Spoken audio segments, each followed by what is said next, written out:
सभी को नमस्कार, मैं सुमित तिवारी और फिर से आप सभी के सामने आ गया हूँ और हम लोगों का फेवरेट यूट्यूब चैनल अध्ययन अकेडमी फिर से हम लोगों का जो वीडियो का रील है उसको कंटिन्यू कर रहे हैं। तो हम इसके पहले कॉम्प्लेक्स नंबर का वीडियो डाल चुके हैं, 2 वीडियो जा चुका है, उसका एक और वीडियो बाकी है, या 1 या 2 वीडियो जो भी होगा तो उसको हम लोग डाल देंगे। लेकिन अभी हम स्टार्ट करने जा रहे हैं एक नया वीडियो जो इलेक्ट्रिसिटी का है, क्लास 10th का टॉपिक। ठीक है, ये चैप्टर अच्छा खासा स्कोरिंग है ना।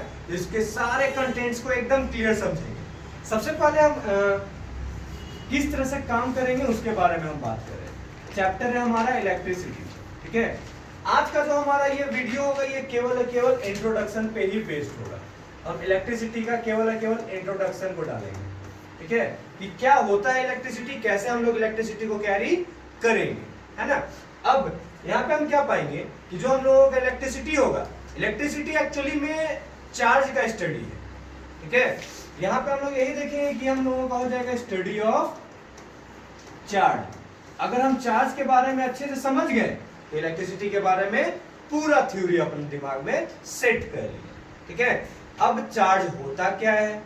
ठीक है, तो चार्ज के बारे में अगर हम बात करें तो चार्ज हम लोगों का वो पार्टिकल होता है या वो पार्ट्स होता है कि जहां से हम लोगों का किसी भी सर्किट का करंट कंप्लीट होता है। ठीक है, अब यहाँ पे हम यही पाएंगे कि हम लोगों का जो चार्ज होगा, चार्ज स्पेशली 3 टाइप का होगा। ठीक है, पहला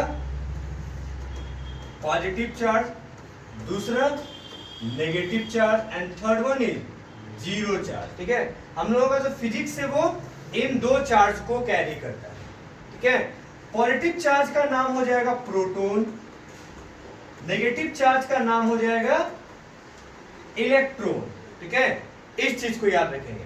और जहां तक बात है जीरो चार्ज का, तो इसके बारे में भी हम बता ही दें, ये हो जाएगा न्यूट्रॉन। ठीक है, अब इसमें पॉजिटिव चार्ज क्या होगा, नेगेटिव चार्ज क्या होगा, जीरो चार्ज क्या होगा, क्या उसका नेचर होगा, उसके बारे में हम बात करेंगे। रुको रुको, तो इससे पहले हम आगे बढ़े, एक छोटा सा बात बता करके इसका थ्योरी हम आगे देते हैं कि नेचर ऑफ चार्ज क्या होता है। नेचर ऑफ चार्ज, बस एक ही बात यहां बोला जाता है कि like charge repel each other.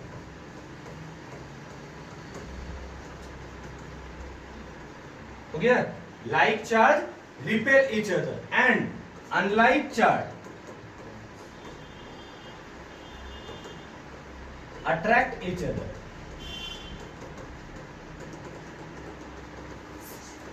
ठीक है, इसका क्या मतलब हो गया, like charge repel each other मतलब पॉजिटिव पॉजिटिव, लाइक मतलब सेम। ठीक है, लाइक मतलब सेम, पॉजिटिव पॉजिटिव, ये दोनों एक दूसरे को रिपेल करेगा, अपोजिट डायरेक्शन में मूव कराएगा। इसी तरह से नेगेटिव नेगेटिव एक दूसरे को अपोजिट डायरेक्शन में मूव कराएगा। देन अनलाइक चार्ज, ये हो जाएगा ऑपोजिट चार्ज। ठीक है, ऑपोजिट चार्ज मतलब उल्टा, है ना। पॉजिटिव और नेगेटिव क्या करेगा, एक दूसरे के ऑपोजिट डायरेक्शन में मूव करेगा। ठीक है, इसी तरह से नेगेटिव पॉजिटिव एक दूसरे के ऑपोजिट डायरेक्शन में मूव करेगा, मतलब एक दूसरे को अट्रैक्ट करेगा। ठीक है, तो ये तो हो गया हम लोगों का बेसिक थ्योरी। अब इसी का हम शॉर्ट ट्रिक दे देते हैं जिससे कि आसानी से सभी का नेचर याद हो जाए। मेरा भी एक टॉपिक मिसिंग है, इन तीनों का नेचर। ठीक है, इंडिविजुअल नेचर, तो उसके बारे में हम बात करते हैं। अब यहां पे हम यही देखेंगे कि नेचर ऑफ इंडिविजुअल चार्जेस।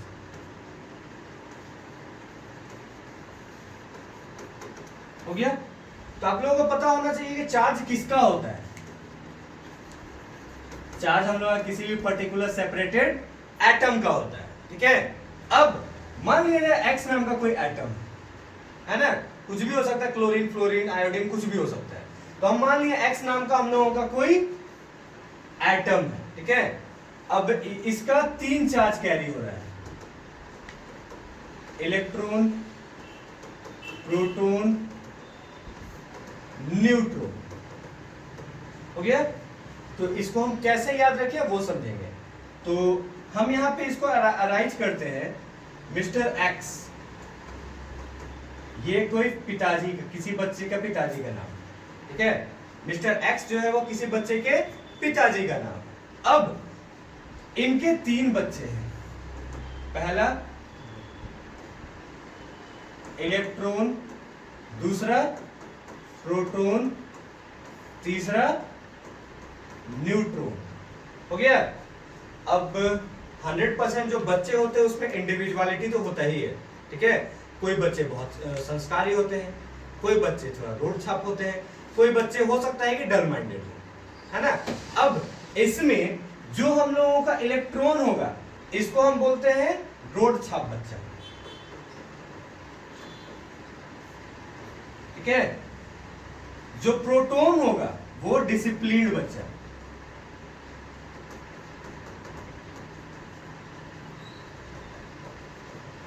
और जो न्यूट्रॉन होगा वो डल माइंडेड चाइल्ड।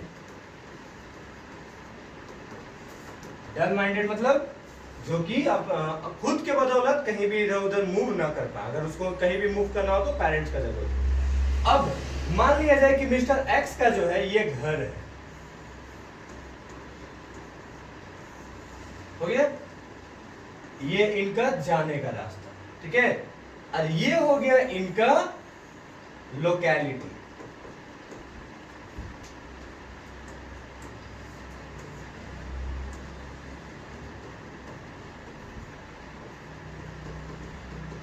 हो गया। तो लोकेलिटी क्या हो जाएगा, मोहल्ला हो सकता है ना, शहर हो सकता है, स्टेट हो सकता है, कुछ भी हो सकता है। तो यहाँ पे जो इलेक्ट्रॉन होगा इसको, इसका दोस्त लोग ई के नाम से बुलाते हैं, आजकल इसी का जमाना है ना। आजकल हम लोग क्या बोलते हैं, आई एम बॉय को एम बॉय, है ना। लाइक इन शॉर्ट मेरा यही कहने का मतलब है कि इसका शॉर्ट नाम दे दिया जाए। तो इसके दोस्त लोग इलेक्ट्रॉन को ई नाम से बुलाते हैं, प्रोटॉन को पी नाम से बुलाते हैं, अब बेचारा न्यूट्रॉन को एन नाम से बुलाते हैं, ठीक है। अब जो इलेक्ट्रॉन है उसका क्या काम होगा, सुबह उठा बाइक उठाओ दौड़ाना शुरू करो, है ना। रात हुआ बाइक उठाओ दौड़ाते रहो, बस सोने के लिए घर पहुंचो और बस बाकी समय रोड में रहो। क्यों, नाम नहीं क्लियर है, रोड छाप लड़का है, ठीक है। तो अपना काम कर रहा है वो बेचारा। यहाँ पे इसका बाइक हो गया ये इस तरह से, और ये अपना बाइक को दौड़ा रहा है, ठीक है। तो ये कौन दौड़ा रहा है, बेचारा इलेक्ट्रॉन अपने दोस्तों के साथ, ठीक है। अकेला तो वो होगा नहीं, है ना। अब प्रोटॉन क्या करेगा, घर से निकलेगा तो भी अपना माता पिता का नजर में रहेगा कि हाँ बच्चा ट्यूशन जा रहा है, स्कूल जा रहा है, मार्केट जा रहा है, जहां भी जा रहा है। तो इसको ये जहां भी जाएगा अपने पेरेंट्स के नजर में रहेगा, ठीक है। ये है हमारे मिस्टर एक्स, ठीक है। तो यहाँ पे जो प्रोटॉन होगा वो ज्यादातर यही कोशिश करेगा कि वो घर में रहे, ठीक है। और जो न्यूट्रॉन है वो तो अगर कहीं जाता भी है तो भी किसी पर्टिकुलर चार्ज के साथ, अकेले जाने का तो उसका है नहीं पावर। क्यों, डल माइंडेड है, कहीं गया, हो सकता है रास्ता चला नहीं आता है, हो सकता है गाड़ी टक्कर मार दे या कुछ भी हो जाए। तो यहाँ पे हम लोग क्या देखेंगे, न्यूट्रॉन ज्यादातर घर को प्रीफर करेगा। अब इस थ्योरी को हम लोग साइंस से जोड़ते हैं, ठीक है। ये तो हो गया एक छोटा सा कहानी मिस्टर एक्स का। अब इसको साइंस से जोड़ेंगे कि जो इलेक्ट्रॉन होता है उसका नेचर क्या होता है हमारा, मूवेबल ऑन ऑर्बिट, हो गया, वो अपने ऑर्बिट पे मूव करेगा, है ना। प्रोटॉन का क्या नेचर हो जाएगा, मूवेबल ऑन न्यूक्लियस, न्यूक्लियस मतलब घर, है ना। और ये न्यूट्रॉन इमूवेबल, हो गया। ये न्यूट्रॉन क्या हो जाएगा, इमूवेबल। तो यही है हम लोगों का पूरा कहानी, ठीक है। इसको याद रखेंगे, कभी डाउट होने वाला नहीं, है ना। तो ये छोटा सा कहानी है, दिमाग में सेट कर लेंगे, उसके बाद दिमाग में अपने आप सेट हो जाएगा कि हम लोग कैसे कैसे वहां पे क्या क्या काम है ना। तो आज का वीडियो हम यहीं पे खत्म करते हैं। हमारा अगला वीडियो जो होगा वो इलेक्ट्रिक करंट के डेफिनेशंस और उसके डायरेक्शंस के ऊपर होगा, है ना। तो इसी के साथ उम्मीद करेंगे आज का वीडियो पसंद आया होगा और हम लोग नेक्स्ट वीडियो में मिलते हैं। Thank you.